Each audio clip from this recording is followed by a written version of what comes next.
예수를 믿는 것은 한 곳에 변화 없이 그대로 있는 것이 아니라 날마다 새로 태어나는 것이 하나님을 믿는 것입니다. 하나님을 믿는다는 것은 곧 무엇이냐? 나를 변화시킨다는 거예요. 나를 날마다 변화시킨다는 겁니다. 여러분 애벌레 얘기하세요? 애벌레가 보통 매미는 땅속에서 애벌레로 몇 년 동안 있죠? 약 7년 정도 있습니다. 실제로 매미가 살아가는 시간은 어느 정도죠? 딱 일주일 동안 밤낮 울다가, 요즘에는 저녁에 더우니까 밤새도록 밤낮 울다가 다시 땅속으로 들어가요. 그게 매미의 일생입니다. 여러분 예쁜 나비 아시죠? 봄만 되면 예쁜 나비들이, 노란 나비가 날아다닙니다. 그 예쁜 나비가 되기 위해서는 애벌레 시절이 있습니다. 애벌레가 자신이 갖고 있는 그 껍질을 벗어 던질 때 나비가 될 수가 있어요. 만약에 그 애벌레가 스스로 껍질을 벗어나지 못하면 예쁜 나비가 될 수 없습니다. 만약 거기에서 사람이 도와주잖아요. 그러면 어떻게 되는지 아세요? 나비가 기형적인 나비가 됩니다. 날개가 똑바로 날 수 없는 그런 나비가 되는 거죠. 새도 마찬가지입니다. 새가 처음에 태어날 때 어떻게 태어나죠? 조그만 알로 태어나죠. 알로 태어났다가 그것이 껍질을 깨고 나와서 새가 됩니다. 그 껍질을 깨는데 만약에 사람이 도와줬다? 그 새는 날 수 없는 새가 됩니다. 날아야지 정상인데 날 수 없는 새가 됩니다. 바닷가재 아십니까? 바닷가재 그 음식은 고급 음식에 들어가죠. 호텔 같은 데나 먹을 수 있는 거죠. 그 바닷가재는요 5년 동안 무려 25번이나 껍질을 벗어 던집니다. 몇 번요? 25번. 5년에 25번. 그리고 껍질을 벗기고 난 다음에 약 얼마 동안은 껍질 없는 상태에서, 위험한 상태에서 살아간다고 합니다. 정말 얼마나 힘들겠어요. 5년에 25번. 여러분 껍질을 벗긴다고 생각해봐요. 얼마나 아프겠습니까? 일제시대 때 한국 사람과 중국 사람, 만주 사람을 가지고 저 일본 사람들이 나쁜 행동을 했죠. 실험을 했어요. 생화학 실험을 했습니다. 그때 한 가지 실험을 한 게 있는데 사람 껍질을 벗기는 실험을 했다고 합니다. 731 부대 이야기 아시죠? 731 부대 이야기. 그 소설책에 나와요. 껍질을 벗기는 장면이 나옵니다. 조선 사람을 가지고, 한국 사람을 가지고 그렇게 했던 것을 볼 수 있습니다. 껍질을 벗긴다. 그것은 무엇입니까? 그 정도로 고통이 있다는 거예요. 고통이 없이 이루어지는 것은 아무것도 없습니다. 수고가 없이 이루어지는 것은 아무것도 없습니다. 예수를 믿는다는 것은 내가 새로 태어나겠습니다. 예수를 믿는다는 것은 곧 내가 섬기겠습니다. 예수를 믿는다는 것은 곧 내가 하나님 앞에 나아가겠습니다. 예수를 믿는다는 것은 곧 내가 가지고 있는 옛날 것을 다 버리고 새로운 하나님을 모시겠습니다라는, 내가 하겠습니다라고 하는 다짐이 바로 예수님을 믿는다고 말하는 것입니다. 여러분 변화되어야 될 것이 있습니까? 지금 이 시간에 변화되어야 될 것이 있습니까? 그렇다면 우리는 변화되어야 됩니다. 집어 던져야 됩니다. 집어 던져서 키 묵은 관습을 벗어 던지고 새로운 옷을 입어야 됩니다. 니버라는 사람이 있습니다. 그 사람이 책 가운데 이히운두디라는 책이 있어요. 나너 우리라는 책이 있어요. 거기에서 인간을 이렇게 표현하고 있습니다. 관계를 맺는 존재. 나. 나와 그 저 높은 하나님과의 관계, 나와 나를 통해서 하나님과 관계를 통해서 우리와 함께하는 관계 맺는 존재, 나를 통해서 너와 함께 우리 모두가 하나의 공동체가 되어서 하나님과 맺는 공동체. 그건 무엇입니까? 하나님은 우리 인간이란 존재 자체는 누군가와 끊임없이 관계를 맺는 존재입니다. 근데요, 서양 사회에서는 우리보다 누굴 강조하죠? 나, 개인주의를 강조하죠. 오늘날 우리 한국 사회도 그렇게 변해가고 있습니다.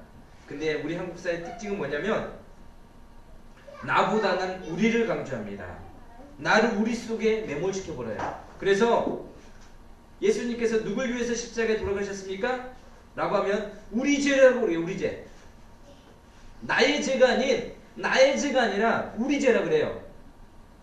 예수님께서 왜 십자가에 죽으셨습니까? 사람들의 죄예요. 나의 죄가 아닌 사람들의 죄라는 거죠. 곧 우리 속에 나를 메모시키고 나를, 내 자신 스스로 나를 보는 것이 아니라 하나님의 말씀을 가지고 나를 깨트리고 내가 하나님께 나아가는 것이 아니라 다른 사람을 보고 다른 사람이 그렇게 되길 바라는 것이 우리 한국 사람의 특징입니다. 그래서 우리라는 공동체 안에 공동체에 이런 무엇인가가 있으면 내가 가지고 있는 개인적인 성향조차도 다 죽여버리고 따라가는 것이 우리 한국 사회의 모습입니다. 구원관 여러 가지 것도 그렇게 생각하고 있는 것이 한국인들의 모습이에요. 우리는 달라져야 됩니다.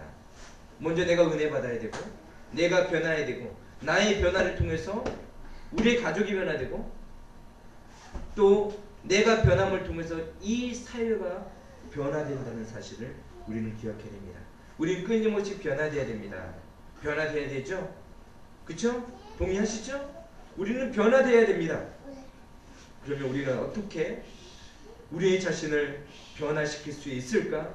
우리는 날마다 생각해 봐야 됩니다. 우리가 변화될 수 있는 방법이 무엇이 있습니까? 우리가 어떻게 하면 변화될 수가 있습니까? 날마다 어떻게 우리는 변화될 수 있습니까? 그것은 오직 십자가밖에 없습니다. 오전에 십자가가 뭐라 그랬어요? 저주죠. 십자가는 뭐예요? 부끄러운 것이죠. 십자가는 모든 것이 소멸되는 것이에요. 십자가는 내가 희생하는 거예요. 십자가는 나의 전부를 버리는 거예요. 이 십자가만이 우리는 우리 자신을 변화시킬 수 있습니다. 그 십자가의 능력이 임하는 곳에 뭐가 있어요? 성령의 임재가 있습니다. 성령의 임재를 통해서 우리는 변화될 수 있습니다. 지난주 말씀 기억나십니까? 우리 고린도후서 5장 17절 말씀을 같이 한번 찾아보겠습니다.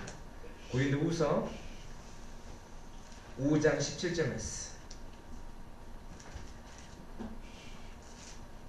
같이 한번 찾아보겠습니다. 고린도후서 5장 17절 말씀 신약성경 290페이지입니다. 5장 17절 찾으셨나요? 같이 읽겠습니다. 시작. 그런즉 누구든지 그리스도 안에 있으면 새로운 피조물이라 이전 것은 지나갔으니 보라 새 것이 되었도다 라고 말하고 있습니다. 누구든지 누구 안에 있으면 그리스도 안에 있으면 새로운 피조물이라 이전 것은 지나갔으니 보라 새 것이 되었도다. 이것은 그리스도 안에 있으면 여러분은 새롭다, 새로움을 경험했다 라고 표현하고 있습니다. 여러분은 그리스도 안에 있으면 이미 새로움을 경험했습니다. 여러분 변화된 것입니다. 하나님이 임재 안에 있으면, 성령이 임재 안에 있으면 하나님께서 여러분을 치유하시고 여러분을 변화시키시고 여러분을 새롭게 하실 것입니다. 사탄의 권세에서 여러분을 해방시키시고 진정한 자유의 능력들이 드러날 줄로 믿습니다. 요한복음 3장에는 누가 나온지 아십니까? 니고데모라는 사람이 나옵니다. 누구라고요? 니고데모라는 사람이 나옵니다. 이 니고데모라는 사람은 나중에 예수님께서 십자가에 못 박혀 돌아가실 때 예수님을 도와주는 사람으로 나오기도 합니다. 이 니고데모라는 사람은요, 어떤 사람이냐면 유대인의 지도자입니다. 유대인의 지도자예요. 그건 뭐냐면 바리새인입니다. 그는 오늘날 시대로 말하면 서울대학교에다가 아까 사도 바울처럼 서울대학교에다가 몇 가지 학문을 공부한 철학, 문학, 사회학, 그 다음에 의학 등등 몇 가지 학문을 공부한 체계적으로 지식을 배운 사람입니다. 하나님의 말씀에도 뛰어나고요. 세상적인 것들에도 뛰어난 사람이 바로 니고데모입니다. 이 니고데모가 한테 예수님이 한 말 있어요.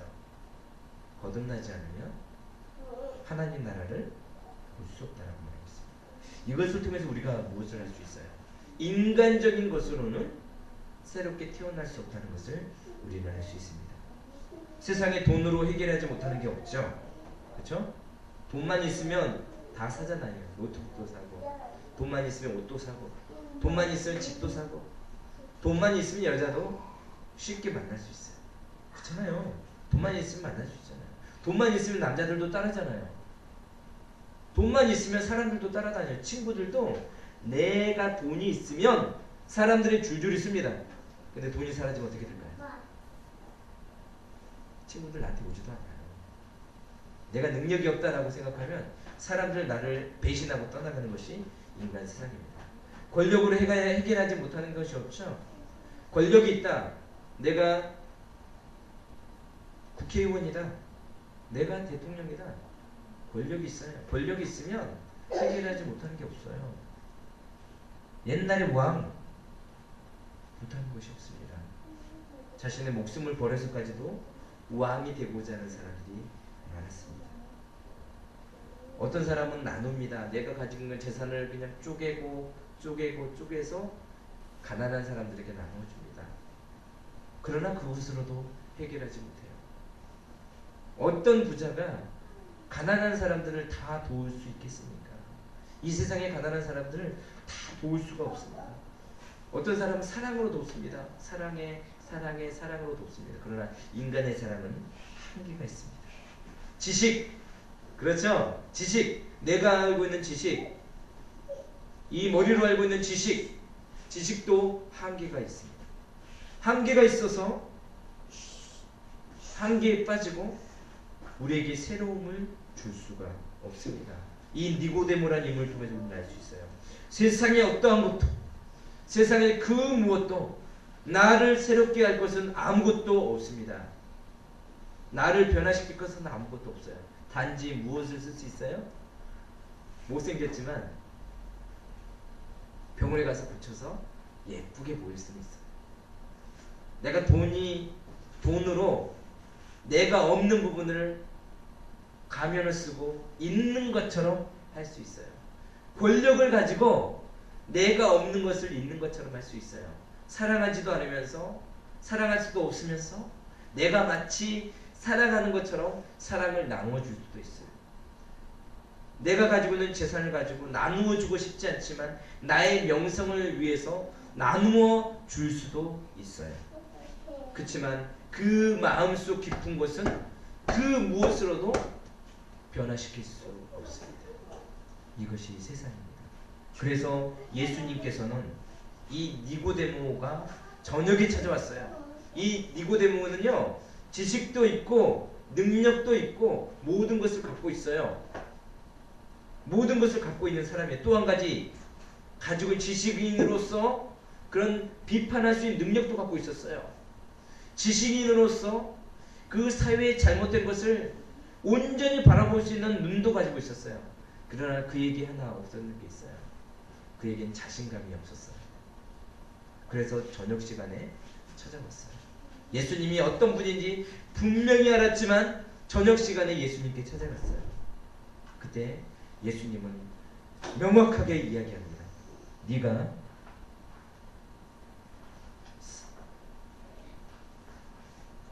거듭나지 아니하면 하나님 나라를 볼 수 없다. 네가 물과 성령으로 나지 아니하면 하나님 나라에 들어갈 수 없다라고 확실히 이야기하고 있습니다. 네가 가지고 있는 지식, 네가 가지고 있는 능력, 네가 가지고 있는 학업, 네가 가지고 있는 지식, 네가 가지고 있는 가문, 네가 가지고 있는 환경, 그것으로는 네가 새로워지는데 조금도 도움이 되지 않습니다.